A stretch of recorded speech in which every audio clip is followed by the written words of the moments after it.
So, members of the media and participants, thank you very much for joining us. We've arranged this press conference to give you the opportunity to speak with His Excellency President Armեն Sարգսյանը, who's obviously been championing the Summit of Minds here in Ilijan. And with us we have from you, we heard them speak on the first panel, Dóminic de Villepin, who's the former Prime Minister of France and Chairman of Villepin International. Michal Shvitkoy is the Special Representative of the President of the Russian Federation for International Cultural Cooperation. And General Ջեյմս Ջոնսը joins us. He's a retired general from the US and President of the Jones Group International. And Thierry Malleret is the Managing Partner of the Monthly Barometer, which is also helping us get this summit to be the huge success it's already showing itself to be. If you have questions, I will get to you in the order in which the hands go up, so please be patient with me. I try to be democratic about this and go in the order they go up. So I'm not ignoring anyone in particular. I have no agenda here. I guess I'm going to just start with a quick question to each of our news conference panelists to ask a little bit just really what they hope will come out of the Summit of the Minds taking place here in Armenia. And I guess the first person to start with would be His Excellency the President. So you prefer that? All right, afterwards. Yeah, then you have a chance to dispute anything, I guess. Perhaps then, Dóminic de Villepin, I could ask you, what do you hope would come out of this summit? What do you expect to come out of this summit? Well, there are two things I believe are important in today's world, and I believe a summit like this Summit of Minds can contribute to. The first one is a better understanding. We are living in a very complex world where there's a lot of misunderstandings, wrong ideas about people, countries, subjects. And the second is imagination. I pointed out during the debate the fact that I'm always struck through the years to see how little input of imagination we have in our world. Diplomacy used to be a place where people were using their brains and ideas in order to build a better world. When we look at the situation today of the world, where we are in front of us seeing the world order that was created after World War II being completely destroyed, we don't see exactly what is going to be the new world, and what are going to be the new institutions, and what are going to be the new procedures and new ideas that are going to create the world we are going to live in. So I really strongly appeal for more understanding and, of course, more imagination. But all this has to be translated into action. And I believe the best action is the one which is near us, which is always the capacity to change ourselves. And that's why I took the case, the example of France and Germany after World War II. We've been fighting for centuries, and one day we have decided that the best enemies could become the best friends. If you wait, it's never the good time, you have never the good interlocutors, and never the good context. So peace and understanding is a matter of practice. And that's why I really believe in this regard, we should start by ourselves, and we should start by changing ourselves, which is the best way to have better relation with others. Thank you, sir. Perhaps I could get to Ambassador Shvitkoy next and get a perspective on what might come from this summit, sir. Как мне представляется, сам факт такой встречи в Армении в высшей степени важен. Не случайно в своем выступлении премьер-министр Армении сказал о том, что в Армении сегодня главная сила – это люди. И коль скоро это так, коль скоро об этом в своем выступлении также говорил и президент Армении, уважаемый господин Армен Сարգсьян, то, конечно же, такого рода встречи в высшей степени необходимы. Сейчас господин де Вильпен сказал о том, что нам важно измениться самим. Такого рода форумы умов помогают определить направление изменений.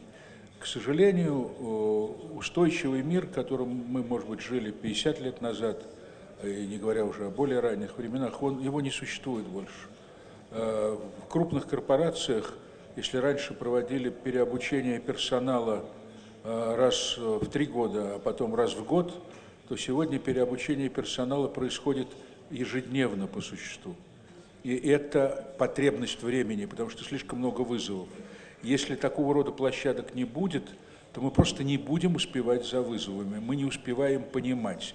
Мы захлебываемся в информации, и при этом нам недостает понимания. И то, что в сегодняшнем саммите принимают участие такие, ну, с моей точки зрения, уникальные люди, как господин, я уже назвал руководителя Армении, но такие люди, как господин Вилпен, как господин Джонс, как господин Джойс Чан и так далее, то понятно, что этот форум все-таки хоть хотя бы подскажет, или не так, он обозначит необходимость изменений. Поверьте мне, это немаловажно в мире, где все хотят не меняться, где очень много людей думает, что можно, не меняясь, изменить этот мир и успеть за его вызовы. Спасибо. Thank you, Master. General, if I could get you involved, Ջեյմս Ջոնսը here, your perspective so far. Well, thank you. I hate to talk about myself, but I'm not here as a businessman. I'm here as the chairman of the Atlantic Council of the United States, which is a think tank. I'm here as a former Supreme Allied Commander in Europe, someone who grew up in Europe and has a deep passion for the future of Europe and the future of Eurasia. I think we're here to highlight the importance of Armenia, our host country, and we've heard a lot of analogies about the bridging prospect, which I think is absolutely valid, and the importance of the region. I believe that one of my takeaways is to try to do more to highlight the importance of this region than Washington, and we need to do a lot of work on that, Mr. President. I think we can. And then also to highlight the future goals and aspirations, but that has to be tempered by a realistic picture of what seems to be going on as we hear more and more about the great power competition, and there's some antibodies built into that competition that worry me quite a bit. I think we should practice a quieter brand of diplomacy. Not so much through the media and headlines, which prompts immediate positions and divisions that people can't easily walk away from. The recent comment about change is interesting. I found in my lifetime that everybody is for change until you apply the change to yourself, and then it becomes very difficult. Thank you. General, thank you, sir. Thierry Malleret, get your perspective. Interesting, of course, because of your association with the event as well. So my key point is that we're not in control of what will happen at the summit, but we expect good, positive outcomes, simply by the fact that there is a great virtue in bringing diverse and influential people together. And I would like to use a metaphor that the President mentioned at the beginning. We are together in this arch for 3 days, and it would be very hard to imagine that when you bring such a great group of leaders together for 3 days, you forge connections, ideas emerge, and some good things will happen. And the Summit of Minds is not a one-off. There is a conversation that will be ongoing during the next few months, and I hope that we'll be back in a year from now, and good, positive things will have happened by then. Gary, thank you. Mr. President, it falls to you to give us your expectations. Քանի որ գործընկերների, հեռուստաընկերությունների եւ լրագրողների մեծ մասը հայ են, ես իհարկե կնախընտրեի հայերեն խոսել, բայց քանի որ մեր կոնֆերանսի աշխատանքային լեզուն անգլերեն է, եւ մեր գործընկերները մեկնելու են 1-2 օրից հետո, իսկ ես մնալու եմ ձեզ հետ, հետեւաբար առիթ կունենամ հայերենով կրկին անգամ կրկնել կամ բացատրել այն մտքերը, գաղափարները, որ կապված են այս համաժողովի հետ, մտնում եմ ինձ ներեք եւ թույլ տվեք, որ անգլերեն խոսեմ.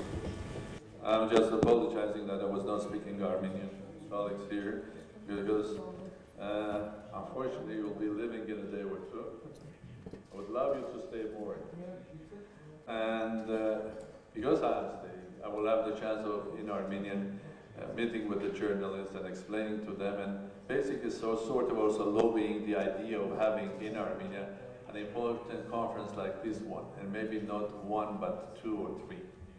That's very important. So I'll be speaking in English. It's so nice that colleagues also recognize the importance of having this sort of a conference, summit of minds in Armenia. Because first of all, it helps Armenia to understand the world, as I was saying, and the other way around. The world to understand Armenia. And we already had very different sort of suggestions what Armenia should be. A bridge connecting Europe and Asia, and in fact advising that maybe Armenia should be the country that could negotiate between Eurasia Economic Union and the European Union. And I would like to say, my good friend Mr. Prime Minister, if there is a decision like that, probably indeed Armenia could be the one, because it has deep relations with European Union signed, and it's also a big part, small but a big part, at Eurasia Economic Union. So maybe we can be the one that will not be the bridge in a form of transit road, so people will walk on it, or the other way around, we will be the ones that will negotiate the relationship. So Armenia has very good history of negotiations, and most of the historical Armenian businessmen were great negotiators. The ones that I know in my life, they are fantastic negotiators. And the ones that I didn't know personally, including Mr. Gulbenkian and Nubar Pasha, they were great negotiators worldwide. No. So why not? Armenia can be the negotiator between European Union and Eurasia, and if Eurasia Union and European Union will support the idea. So that's one. Number 2, about we in Armenian societies, we really talk about Armenian power. And we all recognize that the Armenian power is definitely not the natural resources or any other resource, it's the manpower. And indeed, 21st century is going to be the century of real manpower. And the signs of that are here. The startups that are there, the biggest multinational companies in the world are no longer the mineral companies or oil companies, they are all IT companies or technological companies. And historically, it's a wonderful opportunity. Why? Because we are at the beginning of the 21st century. I call 21st century not the date when it started 19 years ago. I mean the 4th industrial revolution, or the new revolution which is going to happen. We're at just the beginning of it. And every nation has the same equal chance, be that a big one or a small one. Even in Armenia, a small one, if we can create in a short term a presence of big multinational companies in Armenia, because in order to have artificial intelligence, in order to go into 21st century technology, we have to know what is happening in the world today. So having big French companies, German companies, American companies, Russian companies, and indeed Chinese companies, and I think Huawei will probably be welcomed in Armenia. I'm sorry, General. And I think making Armenia a base of big multinational, that will create the cultural, scientific, and industrial cultural base to build up upon it the new culture of startup. Because the 21st century, we were speaking, and my colleagues were speaking about restart, new approach, new ways of thinking. You can call it startup. When every individual has the power of contribution, and every individual has the duty of learning and putting in a framework of a country as a core, education as the main thing. Okay? The moment we build a society like that, we will be proudly saying that Summit of Minds in Armenia one day can have a sister conference called Summit of Worldwide Armenian Minds. No, this is not a joke. This is very serious, Because when we think that our main power is human power, we as a nation, worldwide nation, big nation, great nation, so the power of that nation is how we are going to manage to bring that power in not only physically into Armenia, into Armenian cause. So some of my colleagues were speaking, yes, at the previous panel, that after the breakdown of Soviet Union, now we're building again the walls, which is true. We Armenians have to learn from the world and not build walls among us. We should not divide our nations among those who live in Armenia and those who live abroad. That those who live here or those who live in Artsakh. Those that speak Armenian or those who don't speak Armenian for the moment, but they are as Armenian as others. So basically, it is up to us to integrate our nation to use that tremendous, huge power. And again, it's the same three questions. What's happening, what to do, and how to do it, the most important. Maybe we know what to do, but if we are doing it wrongly, we'll get to the wrong result in our Armenian national way. So thank you, Thierry, thank you, colleagues, for helping us to have this summit of minds in Armenia. But again, I hope one day, next year, to have again summit of minds in Armenia, but one day to have summit of worldwide Armenian minds. Thank you. Thank you, Mr. President. A very important message of inclusivity for all Armenians, whether they are in Armenia itself or outside. Members of the media, I'd love to give you the chance now, of course, to speak with this distinguished panel, including your president. Please do put up your hands and I will get in the order in which I see them. So we have the two ladies there. This lady first, then there, then the gentleman, and then over to you. Thanks. Thank you so much. Thank you for this opportunity, Mr. President. Please tell us where you're from as well, so Okay. your affiliation. Thank you, everyone. I have a question for General Jones. Where you're from? Yeah, I'm Ellen Hochikian from 1 a.m. News agency. General Jones, I have a question that regards to the security issues and to NATO. How do you see the evolution of Armenia's participation in NATO's PFP program?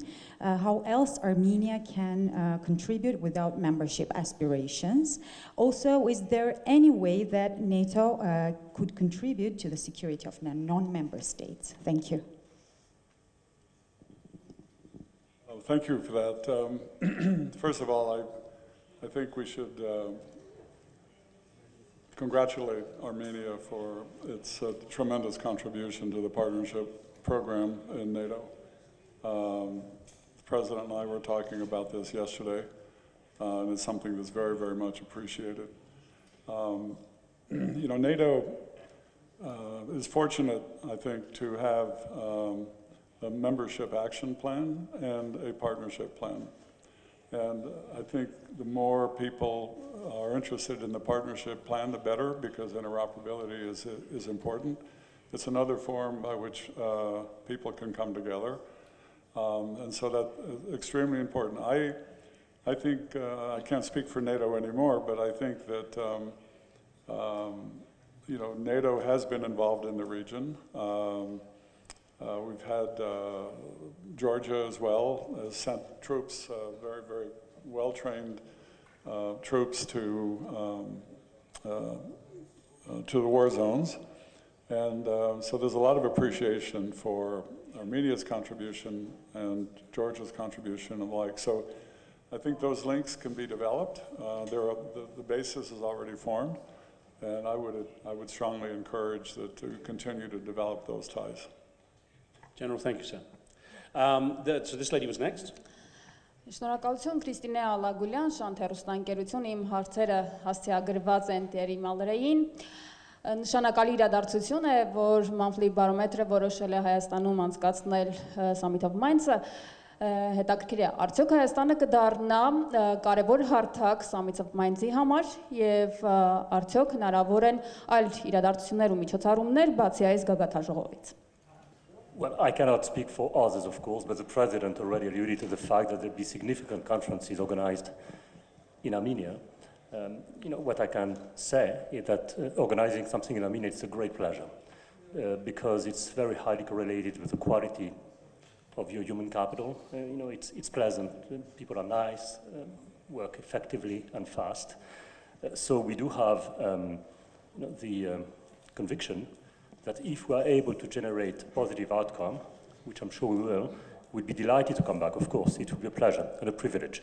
And it's important for us, we are a tiny organization based in Chamonix with very few staff members. And we feel a bit like Armenia. We are a small country, but with a very global footprint. So we are a bit like that. We like to punch above our weight. Thank you.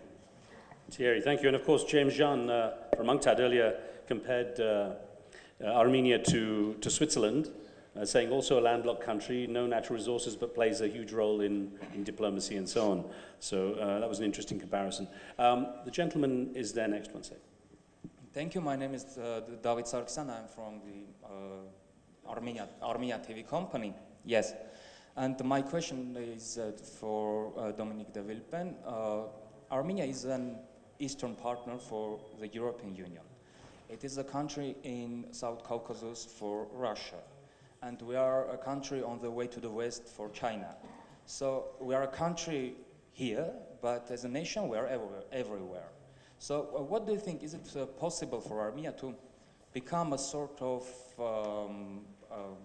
the hub for dialogue between all these positions, all these geopolitical different agendas which are usually contradict each other? So is it possible for Armenia to become a country to combine all of this and to do something more that it can do now? Thank you. Thank you. As President Sargsyan was mentioning, Armenia has a very strong geographic position, as well as a very strong historic heritage. And that allows Armenia to play a role as a bridge between the different entities that you have mentioned. We should not underestimate the fact that both of the three entities that you've been talking about, which is the European Union, Russia, and Russia and neighboring countries, and China, are all three of them undergoing huge changes.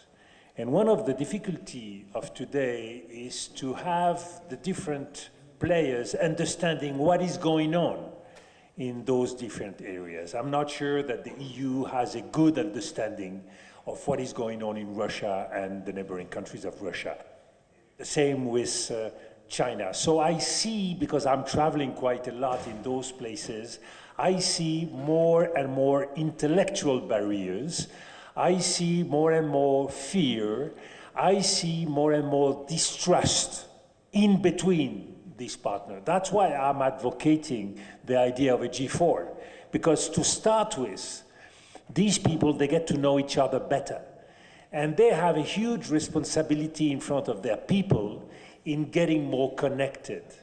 And I believe Armenia, who is in the position of having good relations with all these three parties, can play, of course, a role as a bridge in between those different entities. I think that one of the very interesting direction for Armenia to develop its own assets goes with the world culture. And that's why the Summit of Minds, it seems to me, is really symbolic of the challenges of Armenia. And there are two big challenges and two big assets that Armenia could develop in the coming years that could reinforce this role of a bridge. The first one is the culture of mind, which is education, innovation. I believe in the coming years, the President was talking about multinational having investment, growing investment here. I think in the coming years, the role of innovation and education will give a strong position to Armenia. And that's a first element. The second is the importance of the culture of sharing in our world. And that has to do with tourism. You have a beautiful country, you have the possibility to expand if you do it right, because I must say, tourism is not an easy challenge. Many countries in the last decades have missed the opportunity to be good country for tourism. I'm the chairman of the Alliance of Mountain in China, which is a Chinese initiative, and I've seen how careful they are in trying to respect the environment, the local cultures, and the local economies when they make projects about receiving more tourists. Tourism is like oil. It can be the best or the worst of things. It can kill everything around you. And never forget that tourism has been the main problem of Cuba. I was raised in Venezuela, and I've seen at the end of the 50s how Cuba turned out to be really a hell place because of tourism. So respect nature, respect people, choose projects that are sustainable and at the level of people. This is going to be very difficult in the coming years because, of course, you will have a lot of people coming with a lot of money and huge projects that will not be good for Armenia at the end. So I believe if you follow the path of culture in a respectful and sustainable way, both for minds, education and innovation, and for sharing tourism, I think that Armenia will reinforce its capacity to be a bridge between Europe, Russia, Asia, China, and that will give a very strong position for Yerevan and Armenia. Thank you very much, sir. You just switch your microphone off there, sir. Monsieur Vipin. I'm sorry. Thank you. The lady there is next. Thank you. 1 minute, sorry. Պարոն նախագահ, իմ հարցը ձեզ է ուղղված։ Հայկական երկրորդ հեռուստալիք ես Հրացին Սաֆարյանն եմ։ Պարոն նախագահ, այսօր աշխարհում եւ մեր տարածաշրջանում նույնպես այնպիսի սոցիալ մշակութային փոփոխություններ են տեղի ունենում, որոնք կարծես յուրատեսակ ճգնաժամի մեջ են դնում ավանդական քաղաքական միավորներին եւ քաղաքական գործիչներին։ Հետաքրքիր է իմանալ ձեր կարծիքը, ինչպես պետք է նրանք արձագանքեն այս իրողություններին եւ որոնք են այս փոփոխություններից բխող հիմնական մարտահրավերները եւ նաեւ հնարավորությունները։ Շնորհակալ եմ։ Այսինքն ինչպես համաշխարհային ղեկավարները Այսինքն այդ փոփոխությունները բերում են նրան, որ ավանդական քաղաքական ուժերը կարծես ճգնաժամի մեջ են հայտնվում։ Well, this is a question about the traditional and classical, the way I interpret that myself, politics, with the new era of 21st century.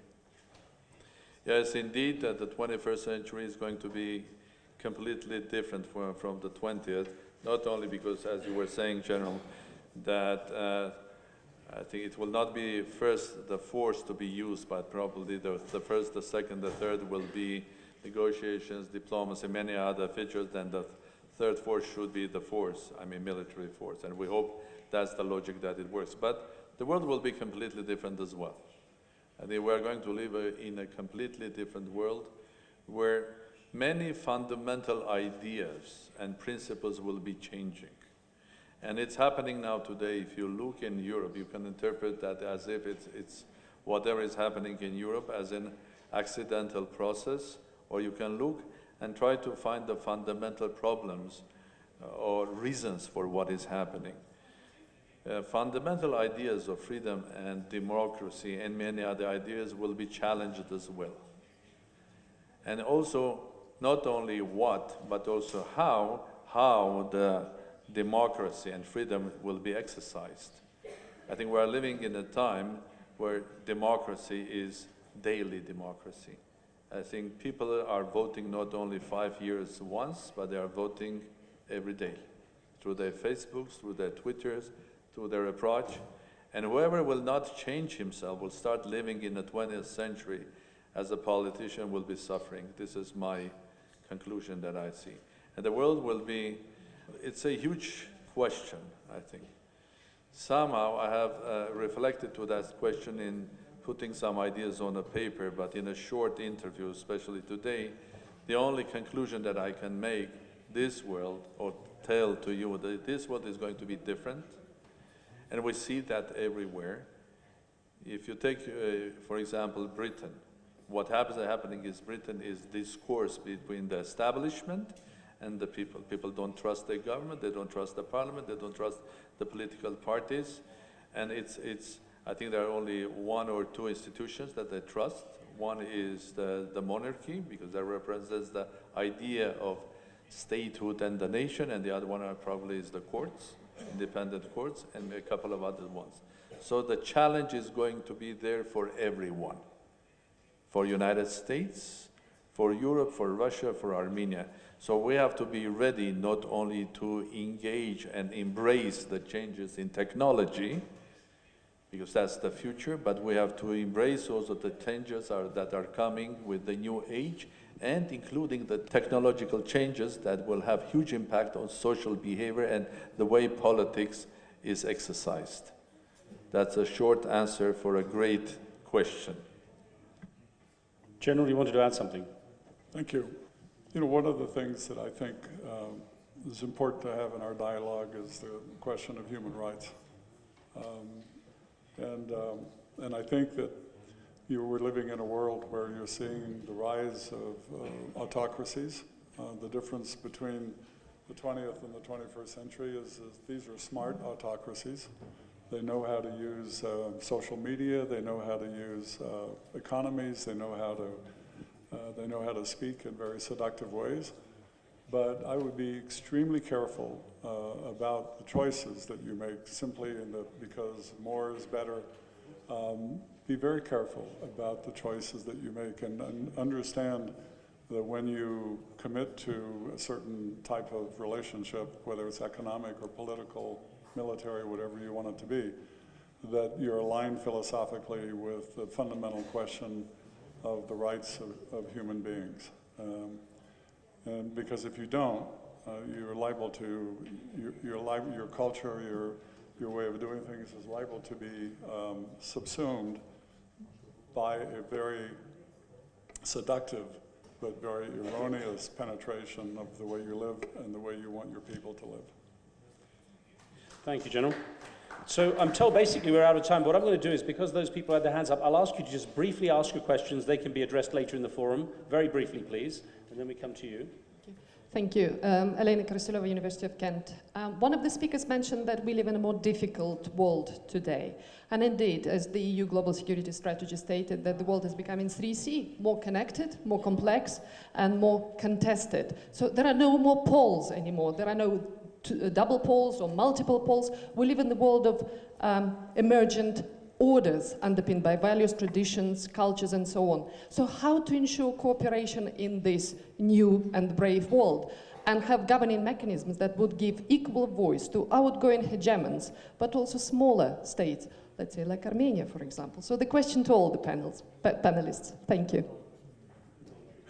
If I could have your question as well, please. I'm Lucine Makarchyan from MediaMax.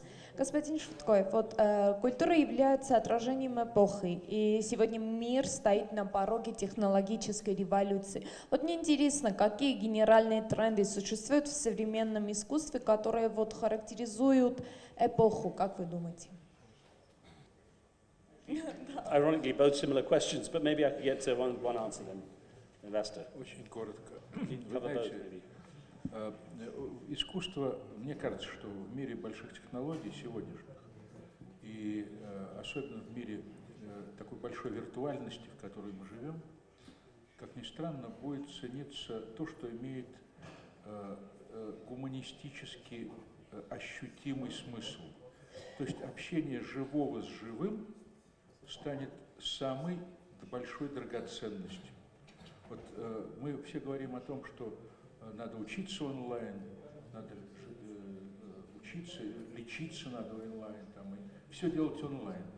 Я недавно была очень серьезная статья в Нью-Йорк Таймс о том, что весь онлайн – это для бедных, а богатые будут ходить к хорошим врачам, они будут ходить к нормальной, богатой частной школе, где будут учить детей хорошие учителя и так далее. Поэтому, когда мы говорим о современном искусстве, надо понимать, что вот это технологическое искусство, ну, тоже она тоже для популярных и для очень широких слоев населения.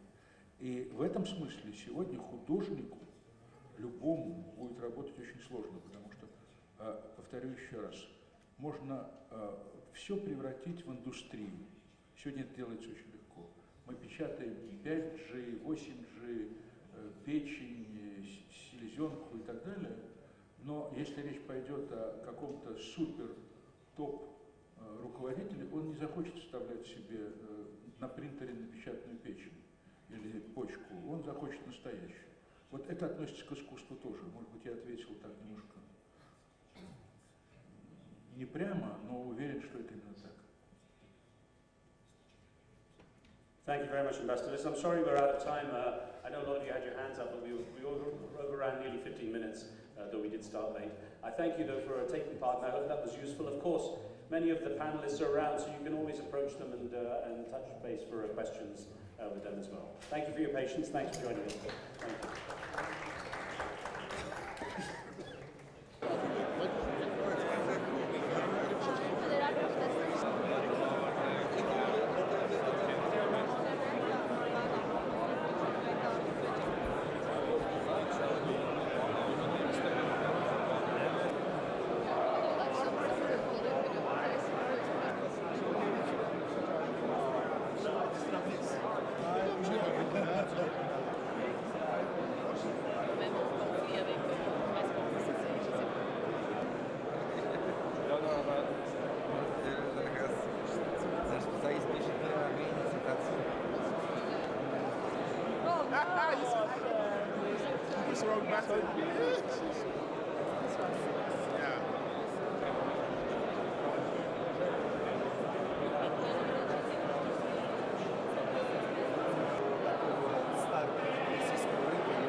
General.